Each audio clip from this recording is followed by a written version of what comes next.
is 6 p.m. Thursday, May 23rd, 2024. Called to order the Plan Commission for the City of Franklin. Mr. Martinez, please take the roll.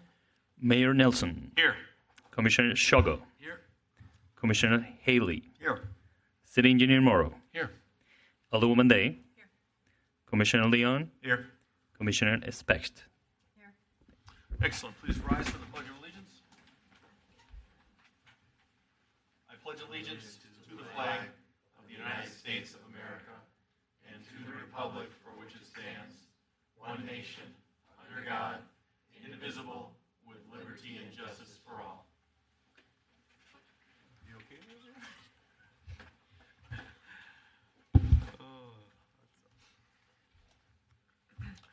Item B, approval of minutes. Approval of the regular meeting minutes of May 9th, 2024. Is there a motion? Move approval. We have a first. Second. And a second. Any further discussion on the minutes? Seeing none, all those in favor? Aye. Aye. Any opposed? Ayes have it. Item C, public hearing, business matters. Regular, do you want to start? Sure.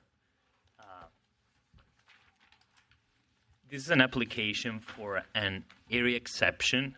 It is to allow for a larger garage. The maximum size for garages are 900 square feet for this particular lot.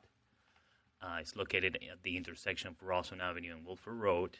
And the applicant is proposing a garage that is 1,080 square foot in area. So the area exception is a process to increase the bulk requirements by 20%.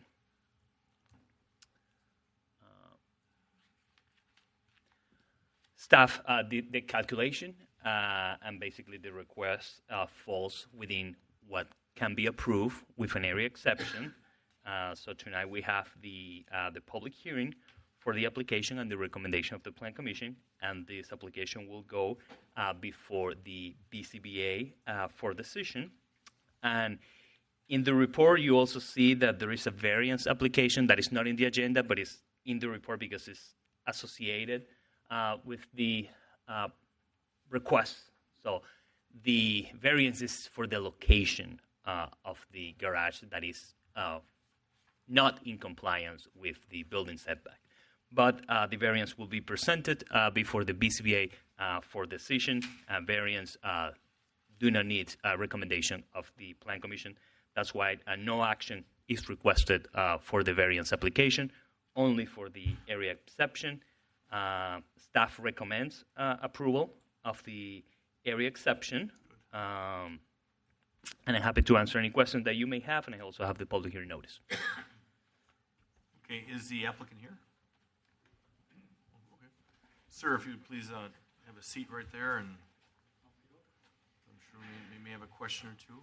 And if you could just state your name and address for the record, but pull that mic real close to you. Joel Konachek, 9938 or 9338 Spindletop Court in Franklin. It's my address. The address of this location, I think he'd already mentioned. Yes, 7102 South Wolfville Road. Yes. Okay. Thank you for coming tonight. Thank you. I actually wasn't certain what to say today, but I did bring some information that may be helpful. But yet, I don't want to present something if I'm not supposed to. So I'm not sure exactly what you want me to do today. The real request I think that we're trying to make here is if you look at that drawing up here. Can I just walk up there for a second? Sure.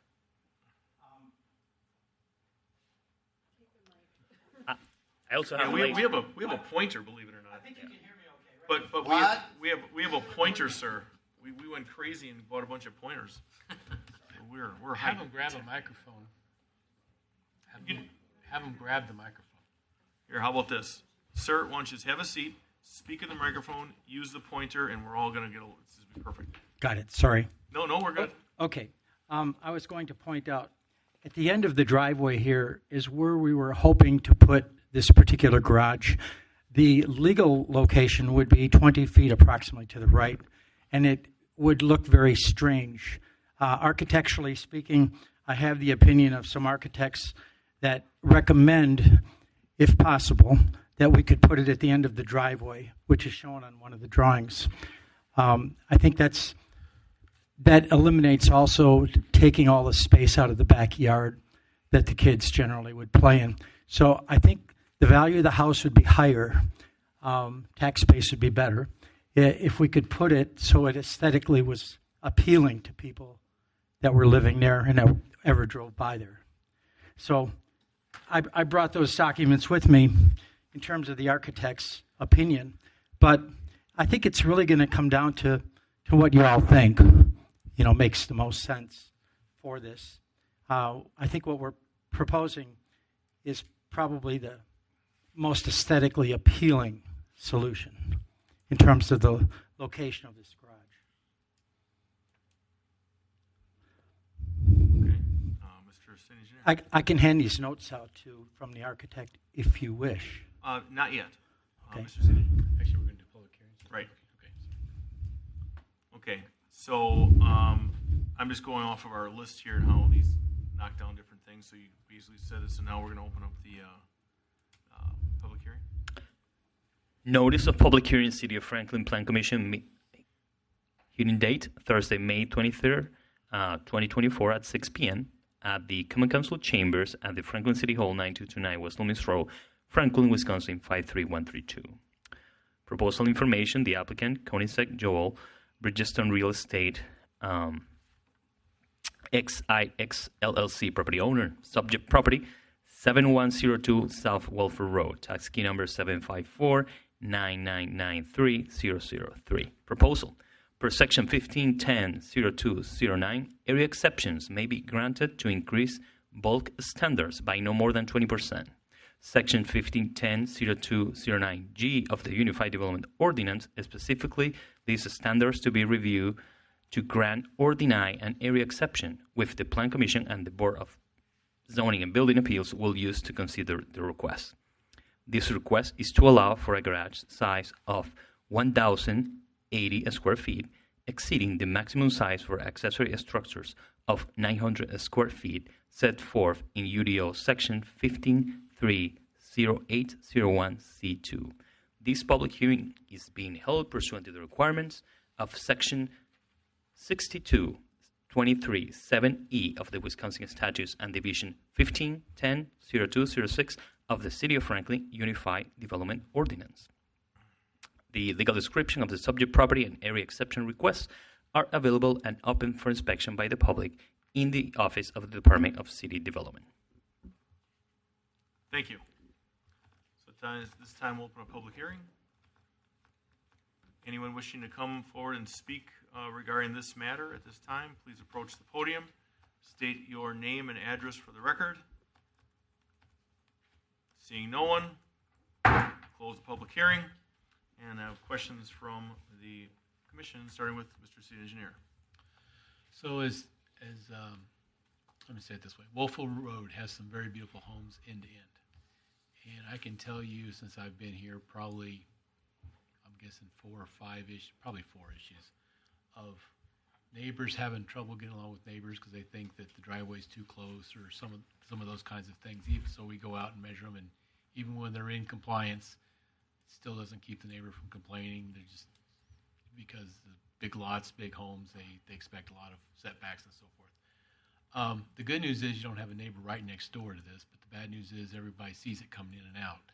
So, speaking for the guy who has to take these phone calls, if the rest of the planning commission would be willing to allow this variance, I need some good reasons as to why this requires the good reason. I'm looking at your reasons because you need more room to put signs and not storage. I don't think carries a lot of weight, I guess, when other people start complaining. So even if, I don't know how to say this, but I guess I would be more interested in why you need to exceed the variance. Why we need that location?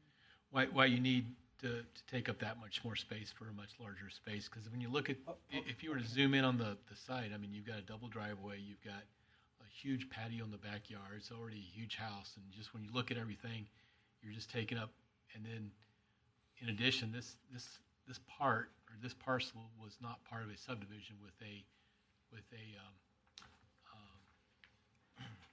drainage plan. So it actually all flows to a pond that the actual subdivision, when they were developed, had to develop. So, and then we'll have to get a call from the other adjacent subdivision saying that, more water coming to them kind of thing. So we hear that a lot. So I just want to make sure that there's a good reason as to why we would exceed the square footage. I think some of the reasons some of the reasons would be property related to my son is in the real estate business, so he stores his signs and things in the garage. That eliminates a parking space right now. They only have a 2-car garage. The pitch of his current garage was never done correctly whenever they built the house, so it doesn't have a drain and it doesn't have any ability to keep the water from coming into the garage in the winter, so they constantly have to be pushing the water out, which would be eliminated if we properly ramp up the garage that they would actually park in, which would be this detached one. In addition, we would remove that shed, which I don't know if you see in this picture or not, but there's a pretty ugly shed that's been there for 40 years or 30 years, whenever they built the house.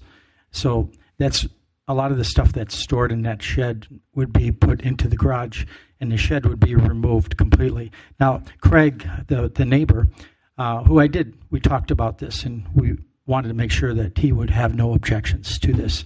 But if anything looks ugly on that property, it's that shed. So it'll be good getting rid of that.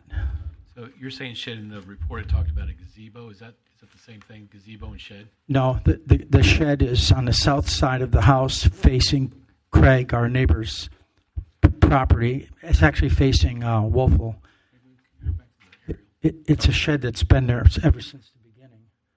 Ever since they moved in there. It was there before they bought the house. Okay. Can you see it from the aerial view? So where's the gazebo that was talked about in the report? We would also, if you wanted us to remove that gazebo area, if you found it objectionable for some reason. I just didn't know what the gazebo was. So it's a little area in the back by some little fishing pond. Is it that oblong shaped thing?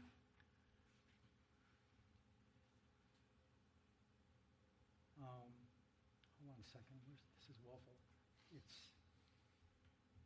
So I think that's the shed on the south side of the house, right? Yeah, I think it's this.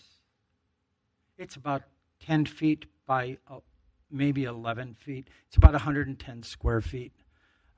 We would get rid of that entirely. We'll get rid of the gazebo and the shed. And we would get rid of the gazebo, too, if we could put this in the right location for the garage. It's funny, the garage they have seems like it would be an adequate size, but it's not very deep. It's relatively narrow, I think, and it's almost impossible to get a car in there and walk around the car. This would be such a tremendous benefit, even for a future buyer of the property, that I don't think it would reduce the value architecturally, aesthetically. I've talked to a couple architects about it, including Chris, the lady that sent me this letter, telling me that she agrees this is the best place to put it. So we would really appreciate it if there was a way we could do this. Just to comment on the gazebo, even in this graphic, it appears to be outside the building area. It's actually in compliance with the SEPA requirements because the area is less than 150 feet. So the gazebo is in compliance with the location, yeah. I didn't know that. So Mr. Moore, we're still before. So Mr. Martinez, I must have lost the resolution that was with this. So there's no resolution? Because this is recommendation only. Okay. Mm-hmm. So can we include in the recommendation stipulation that they would remove the shed and the gazebo? I think that would help with discussions as to why we're allowing something to go over and we're taking something away to make up for that. Are you using? Okay, quick question. So now I'm really am supportive of you putting this up for sure, the structure. And I had my own 16 years ago issue, and that's what motivated me to get involved because I was extremely frustrated with getting rid of my one-car attached garage in Building 4 and the absolute circus I dealt with here at City Hall to get that done. And trying to streamline things to make a property better is, in my opinion, the way to go. So the fact that you're getting rid of a shed and putting up this new structure, I really support. Now, is it your intent, or was it your intent? Because, I mean, gazebos, I mean, does that matter? I mean, is this a thing that's a sticking point for you? Or, I mean, I never heard of there's a problem with the gazebo. I mean, unless you want to get rid of it. We wouldn't get rid of it. We thought that if you wanted us to, we would, because it isn't that important to us anymore. We built it or Dan built it, or had it built when the kids were smaller. They're 10 years old now and 11, so they don't spend the time out there like they used to. But we thought that if it helped in any way, we would get rid of it, simply based upon your request. So, I'm not good. That's it. Okay. I mean, I guess my view on this is great. You're getting rid of the shed. Excellent. If you don't have to get rid of the gazebo, that's just my point. I mean, I support moving this thing forward. Double thumbs up. But because of the shed removal, I'm good. Mr. Martinez first, then we'll go right down. One question. The shed that you are referring to, is this one here? Yes. Okay. It is that one. I didn't see it on the earlier drawing. That's it, though.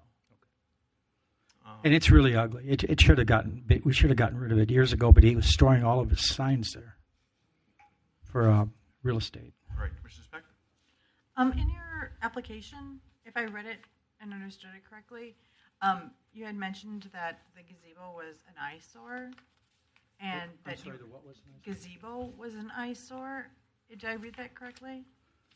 I think what we said, and I could be wrong, but I think we said if anybody thinks it's an eyesore, we'll get rid of it. If we didn't think that it was an eyesore because it's new, not new, it's 4 years old, maybe 5, but the comment was just that we thought somebody may not like it, and we would get rid of it if they didn't, because we were so concerned about trying to get approval for the garage.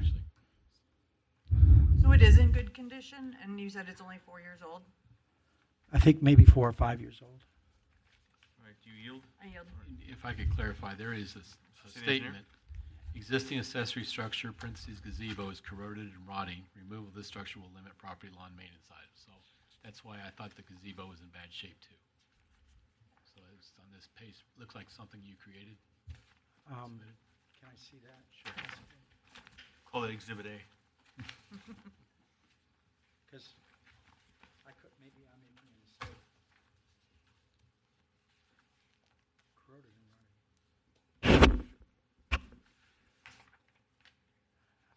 And I think the original one was in pretty bad shape, and they've tried to rebuild it since then, about 4 years ago. But I guess the basic structure, you could, if it's corroded or rotting, we would get rid of it. Absolutely. I actually thought it looked good, but that's just my opinion. This is my son's house. I don't actually live there. We own the property, and along with many others in Franklin, and so we would just do whatever was appropriate. If it's bad looking, we'll either fix it or get rid of it. But we just don't want it to be a negative impact. I'm sorry, That's all. to answer the question. That's why we think it's bad. It's something you submitted. I'm sorry about that. No, it's Now, I think he was trying to figure out hardships, and that's really a tough hardship, in my opinion. So I It is. don't know. With respect to, you're back on the floor. The only reason I was bringing that up, because if it is a good condition, there is no benefit to us asking you to take that down if it's still being used. But if it is a visual unpleasant view to your neighbors, that does provide Glenn a Right. additional benefit there to say you took down 2 items in order to put down in your garage. But I guess I'd be interested in getting confirmation as to the condition of it, whether we put that as part of the... What you could do, maybe, what I would do is I'd say if that thing is not good looking, you get rid of it. And if it's up to standards and people agree it's up to standards, we can keep it. But we would do the right thing either way. Glenn, who would be the appropriate person to make that? It'd be a planning staff. The planning staff? So would the planning staff make an assessment on if it was in good condition or not, and whether it be a requirement as part of the variance request? The condition, like building conditions, no. We just look at the location and setback requirements. I'm thinking she's asking, could someone from planning staff go out and look at it and say thumbs up, thumbs down, and tell common council, is it a thumbs up, thumbs down? No, I mean, not about the building, like building conditions or no. Yeah. No. Is it possible the applicant could provide some pictures and documentation of what it looks like? before- Absolutely. Okay. Absolutely. And then common council can make that call. Well, Right. that BZBA. Oh, BZBA. Right. We'll do whatever they say. Alderman Day? Yeah, the pictures would help just because this document is now like in the official I agree record, with you. So just, you know, just to I wish clarify that piece. I should have brought a picture of it. I just didn't think of it. Yeah, and then just a couple of other questions. Again, trying to following up with the city engineer was that. So the shed that you are taking down, I know that it said it in here, but I lost where that dimension. What is the dimension of the shed that's coming down? It's about 90 square feet. 50 square feet. Okay, thank you. So, I guess I mean, I would say in my particular part of town, which this is not in. I'm in a different district, but a lot of times, to what the city engineer was saying is that the property maintenance concerns are like, ooh, that's yicky. So if you're putting up something nice and taking down something that doesn't look so nice, I think that is a fair thing to Right. say. And it'll perfectly match the house with brick and Yeah, everything. It will the be drawings look great. it'll be perfect. And then my only other question was, do you have to? Because we were talking. Part of this was talking about impervious surface area. You don't have to do any extensions or additions to your driveway, correct? You have enough room for putting that in your design Right. location to get in, turn around. You don't have to pour more concrete. Don't have to pour anything else. There'd be no additional impervious surface. All right, thank you. That was all my questions. Commissioner Leon? Question to staff, and I think I know the answer, but no comments from any neighbors about this were received by staff, correct? Like written comments, no. Okay. I think this is pretty well resolved, the city engineer's concerns, but I would say the strong argument I would have is property rights, individual property rights. It's his property. If he wants to put up a shed, there's no real problems with it. I think that's a strong case for him to be able to do it. I would also object to having any condition for that gazebo to come down. I go back to the same point. It's his property. It's his determination if the gazebo should come down, so I do not believe that a condition for taking down that gazebo is appropriate. Thank you. I would like to, Mr. City Attorney, and I'll go back. I concur with Commissioner Leon. If it meets code, first of all, I was going to say building inspection department would go look at it, and if it meets the code, how could you condition removing that? And number two, my other point with regard to the earlier comment about potentially negatively affecting a neighbor, where it's going to be placed is adjacent to the buffer area adjacent to Rawson Avenue. There is no neighbor on that side of the property. Correct. And there are 30-foot trees that we planted, 38 of them, 5 years ago, and they've all grown. You know, there's only 2 that died, and we replaced them. So you can't even see the house from the road. Excellent. Is there a motion on this?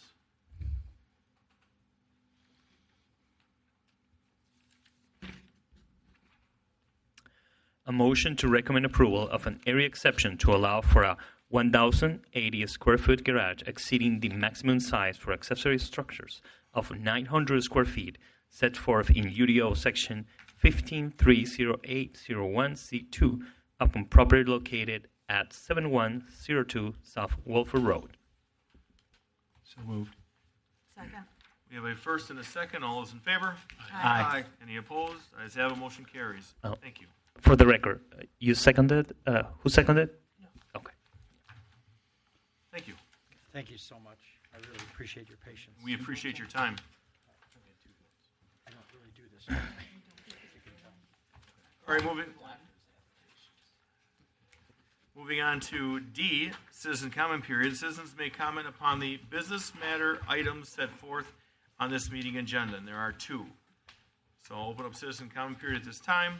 Any citizen wishing to speak, please approach the microphone, state your name and address for the record. I have it memorized, but I'm going to still look to hear it. So you have 2 items to speak on, Ms. Gint, item 1 or item 2. Good evening and welcome. Thank you, Dana Gint, 9011 West Hawthorne Lane. I was just going through the fee schedule, and it says a PDD development amendment is $3,500.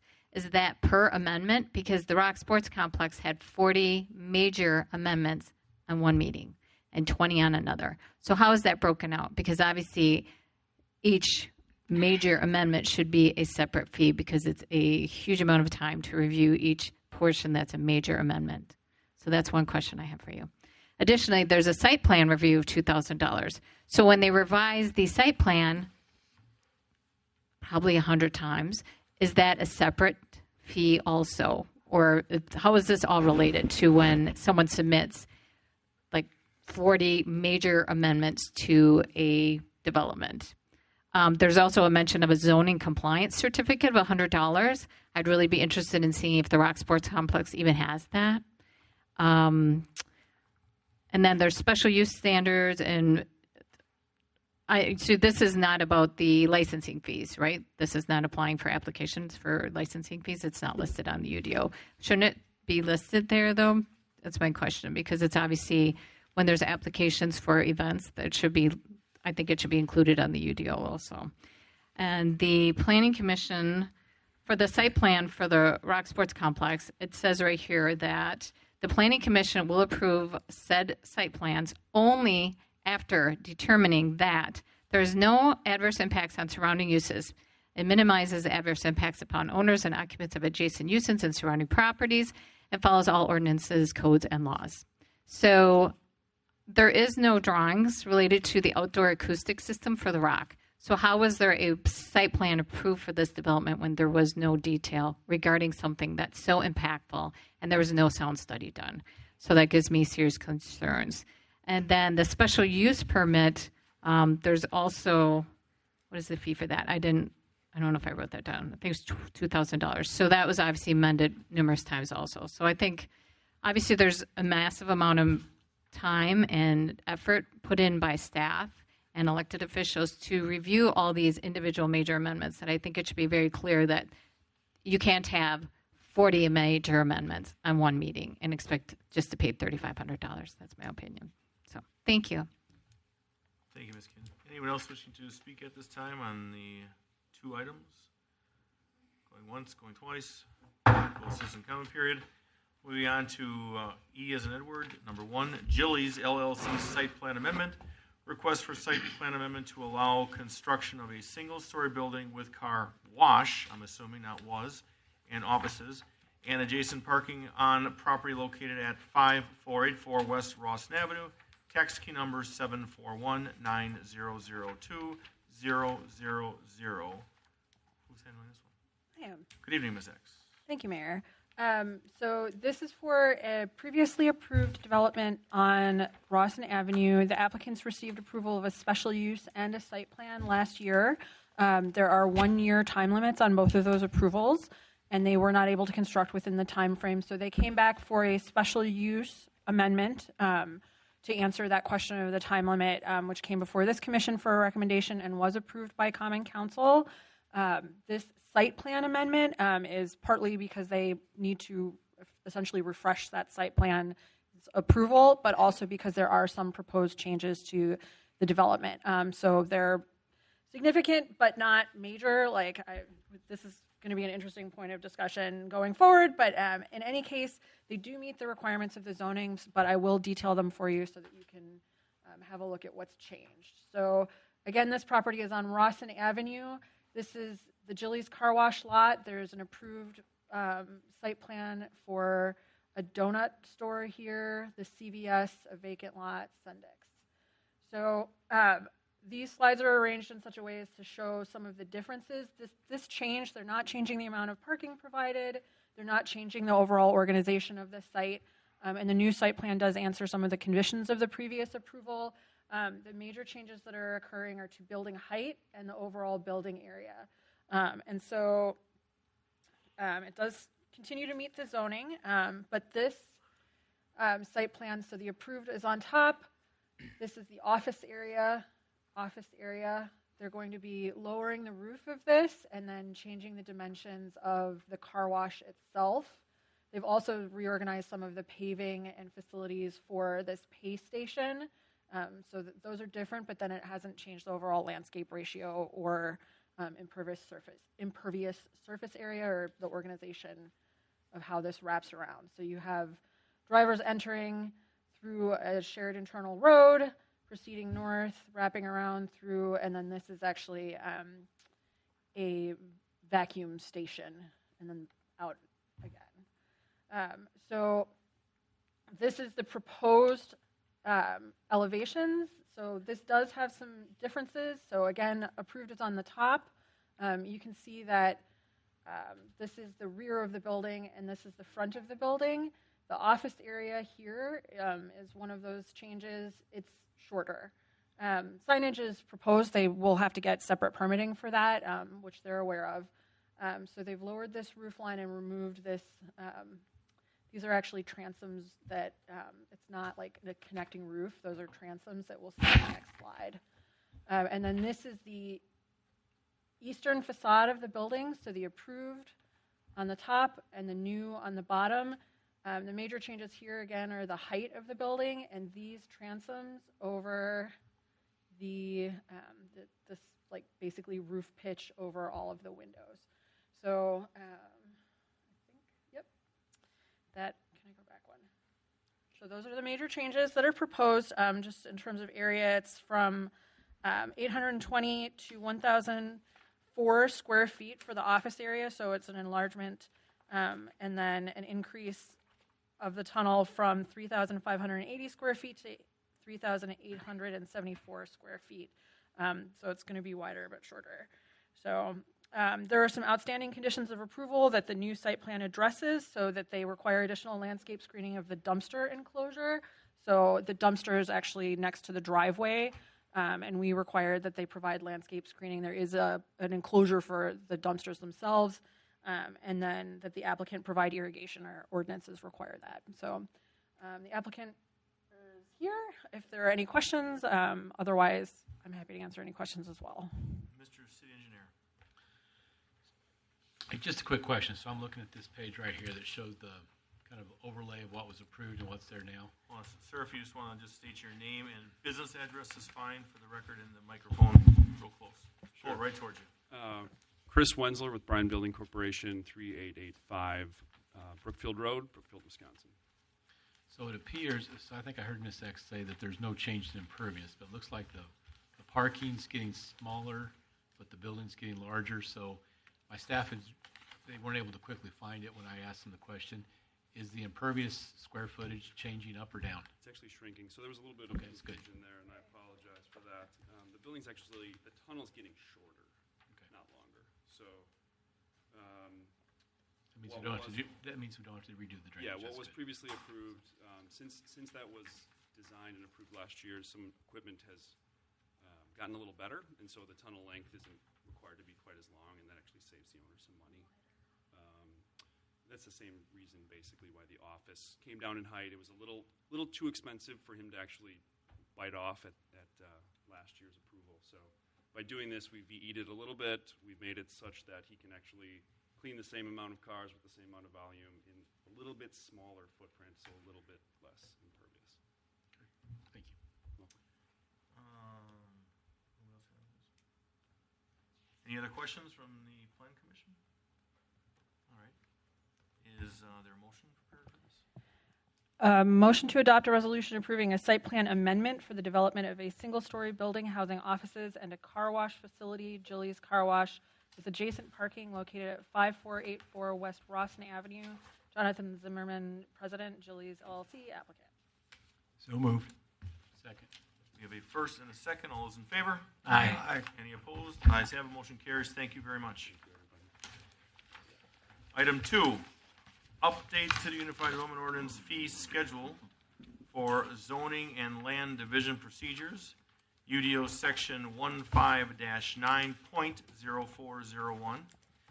This item is for discussion only, as text amendments require a public hearing before the Plan Commission. Mr. Martinez? Thank you.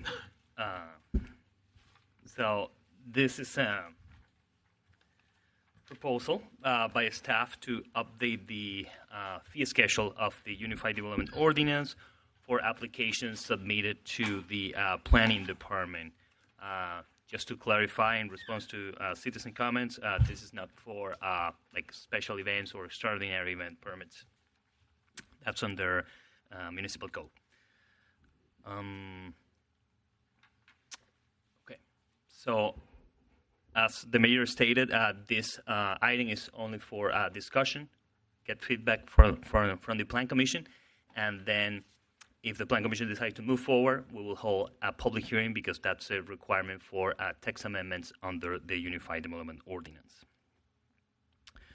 So what the staff is proposing is to basically adjust for inflation for most of the applications. The last update was 20 years ago. So you can see in the table that you have in the report the proposed change for each type of application. So most common is the adjusting for inflation. It's basically a 70% increase. For some applications that, in a staff opinion, are important because they will be changing adopted city policies, for example, a rezoning or an amendment to the comprehensive master plan, that is being increased in a rate that is higher to the inflation because of the importance of this application and also because it has to go before the Plan Commission and before the Common Council, so it's kind of a lengthy process and the requirement of public hearings. The other change is adding a developer's deposit only for two applications, for the PDDs and the subdivision preliminary plats. That was based on the input received from the Plan Commission on the last meeting to add the developer's deposit.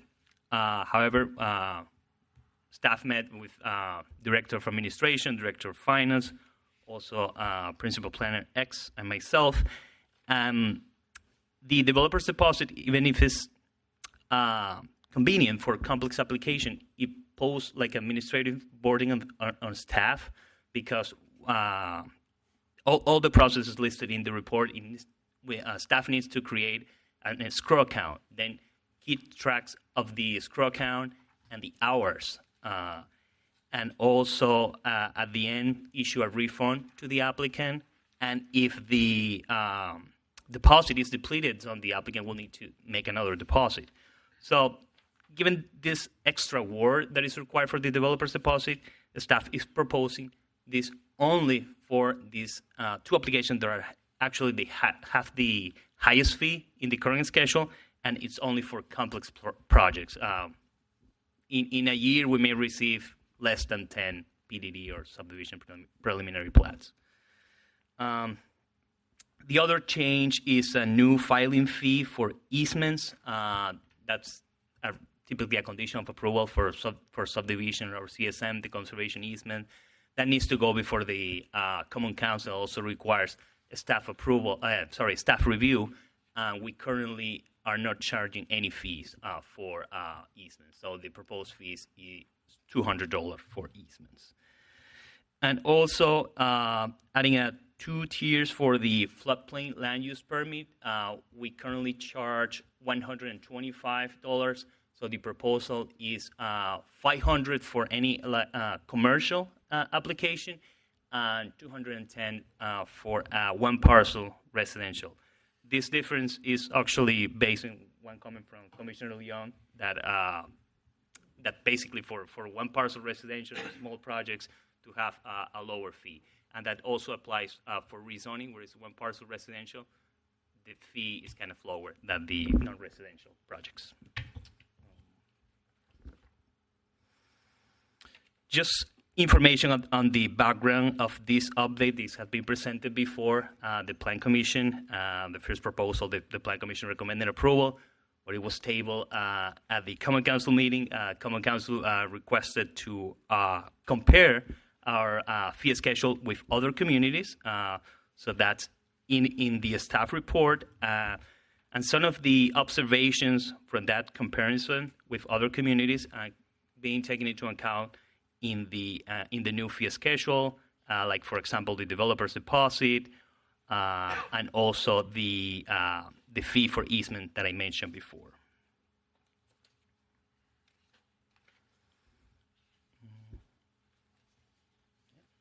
Are you pausing or are you continuing? No. Just checking for any missing items on the presentation. And in the report, there is an example that basically from a real application that actually the consultant that the city hired at that time charged more than what the city received in application fees. So that's kind of basically pointing out why this update is important. I'm happy to answer any questions that you may have. Thank you. Commissioner Leon. I'll defer to Commissioner Haley. Commissioner Haley first, then Commissioner Thank you. Simple. On the easements, would that include conservation easements, which many times we require? It's not just utility easements, but any easement that's... This is easement that are submitted to the planning department. Good point. Conservation easement and landscape buffer yard easements, because the utility easement are submitted to the engineering department. Okay. So the fee would apply for all of them? Good question. That's not clear in the proposed fee schedule. Happy to any input from city engineer if a fee will apply to utility easements. I guess when I read that, I thought it was applying to utility easements. I didn't even think about a conservation easement, because are conservation easements recorded with the county? Correct. Okay, so if they are, then I would think it should apply to all of them, because we Okay. have to, utility easements or whatever, we have to, go through filing fees and all that sorts of thing. Okay. This would be separate from the recording fees, though. So this is for the city's review. Yeah, it goes through a lot of effort to do that, yes. Correct. Thank you. You good, sir? Commissioner Leon. Thank you, Mayor. So one, thank you for taking into consideration the smaller scale projects, so we're not deterring those. I appreciate that was built into this. You probably did address Ms. Kint's questions about fees and the types of applications, and I think I heard you sort of talking about it, but can you expressly, whether it's planning staff or someone else, how the fee schedule applies when there's several amendments? The example that Ms. Skint gave, of course, is the rock. But can you get to that like $3,500 per, and there's 40 on there? We're not charging per each major amendment, right? Or is it? I mean, one PDD amendment application may include several changes. Okay. So it could be an amendment to, I don't know, the road layout or the boundary at the same time. But if it's presented at the same time, It's so we one only fee. charge one fee. Okay, Correct. that's what I wanted to Yeah. clarify. So, as far as Ms. Skint's questions, that covered everything I had to ask. So thank you. Thank you. Mr. City Attorney. With regard to the comparisons as directed by the Common Council, how did you choose these particular municipalities? Most of them because of the city area, like Fitchburg, Mequon, Muskego, Oak Creek. The city area, it's kind of similar to Franklin. The only exception is Kewaunee, that is kind of a smaller city. Well, my thought was maybe you do it also on population, et cetera. Oak Creek, Greenfield, Brookfield, Germantown. Just want to mention that the comparison. I mean, the fees varies. For some applications, Franklin has the highest fee, but for other applications, has the lowest fee. And a number of these on the chart here, you have a municipality, it's not applicable because they don't have one. Just in terms of comparison value. Correct. Yeah, it's like, for example, the NRSC application. It's only Franklin that have that application. Well, that I know of.